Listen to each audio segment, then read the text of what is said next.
হাজার মাসের চেয়েও সেরা একটি রাত, যে রাতে ইবাদত করলে পাওয়া যায় ৮৩ বছর ৪ মাসের চেয়েও বেশি সওয়াব। পবিত্র কোরআনের ভাষায় লাইলাতুল কদর খায়রুম মিন আলফিশ শাহর। কিন্তু এই রাতটি আসলে কবে আর কিভাবে আমরা এই মহা পুরস্কার অর্জন করতে পারি?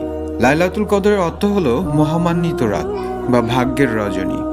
এই রাতেই মানবতার মুক্তির সনদ পবিত্র কোরআন অবতীর্ণ হয়েছে। রাসূল সাল্লাল্লাহু আলাইহি ওয়াসাল্লাম বলেছেন, যে ব্যক্তি ঈমানের সাথে সওয়াবের আশায় এই রাতে ইবাদত করবে তার পেছনের সমস্ত গুনাহ মাফ করে দেওয়া হবে। এই রাতে জিবরাইল আলাইহিস সালাম সহ অসংখ্য ফেরেশতা পৃথিবীতে নেমে আসেন এবং মুমিন বান্দাদের জন্য দোয়া করতে থাকেন।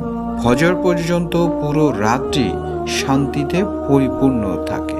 আমরা অনেকেই মনে করি শুধু ২৭শে রমজানই লাইলাতুল কদর, কিন্তু সুন্নাহ অনুযায়ী রমজানের শেষ ১০ দিনের বেজোড় রাতগুলোতে, যেমন ২১শে রমজান, ২৩শে রমজান, ২৫শে রমজান, ২৭ এবং ২৯শে রমজান কদর খুঁজতে বলা হয়েছে। মূলত শেষ ১০ দিনের প্রতিটি রাতই গুরুত্বপূর্ণ, কারণ এক বিশাল রাতে আল্লাহ তার রহমতের দরজা পুরোপুরি খুলে দেন।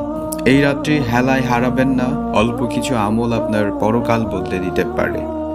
নবীজি সাল্লাল্লাহু আলাইহি সাল্লাম শিখিয়েছেন এই রাতের সেরা দোয়া, আল্লাহুম্মা ইন্নাকা আফুন তুহিব্বুন আফওয়া ফাআফু আন্নি। হে আল্লাহ, আপনি ক্ষমাশীল, ক্ষমা করতে ভালোবাসেন, তাই আমাকে ক্ষমা করুন। সালাতুত তাসবিহ বা নফল নামাজ, লম্বা সময় নিয়ে ধীরস্থিরভাবে নামাজ পড়ুন। যে রাতে কুরআন নাজিল হয়েছে সেই রাতে কুরআনের সাথে সময় কাটান। রমজানের শেষ কটি দিন আমাদের হাতে আছে। দুনিয়ার হাজারো ব্যবস্থা থাকবেই, কিন্তু এই একটি রাত আপনার পুরো জীবন এবং আখিরাতকে আলোকিত করতে পারে। আসুন অলসতা ত্যাগ করে ১০ রাতের প্রতিটি মুহূর্তকে ইবাদতের মাধ্যমে স্মরণীয় করে রাখি। আল্লাহ আমাদের সবাইকে লাইলাতুল কদরের বরকত নসিব করুন।